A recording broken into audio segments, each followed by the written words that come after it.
There's an old South Korean myth about a childless couple that came here to Jumunjin Beach, sat in front of a rock, and prayed for a son. With a little imagination, you can see it. The rock looks a bit like a mother with outstretched arms. After 10 days of praying, their wish was granted, and ever since, the rock has been known as Sodol Adulbawi, Sun Rock. It used to be a popular tourist destination. Women especially would visit and pray for children. But though there are plenty of sightseers in the area, no one as much as pauses here. Take Yunsul Choi. After the exorbitant cost of university and housing, children are a luxury, as out of reach. Many women are worried about all the expense, and this makes us not want to have babies, she says.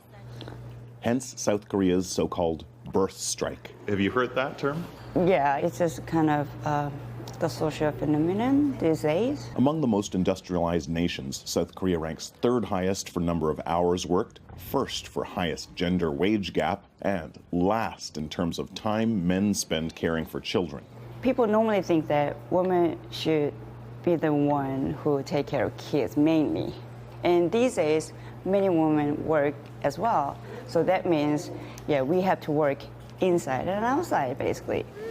No wonder then that according to the United Nations, South Korea's birth rate is third lowest in the world.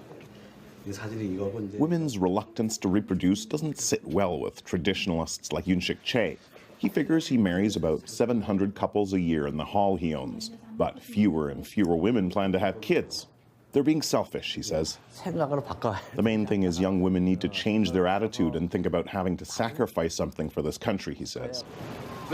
The government has spent $70 billion US over the last 10 years to boost the birth rate, but it's borne little fruit, says 24-year-old Yoon Ha Kim.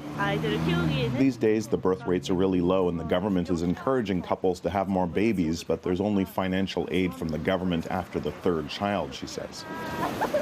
South Korea has offered more support for men taking paternity leave.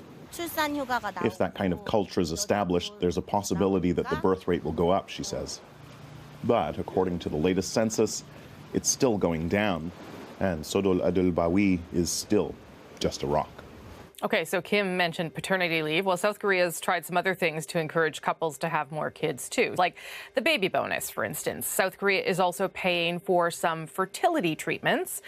The health ministry, even tried a lights-out policy where, get this, once a month, workers must leave the office by 7:30 p.m. so they can go home for some what they call quality time.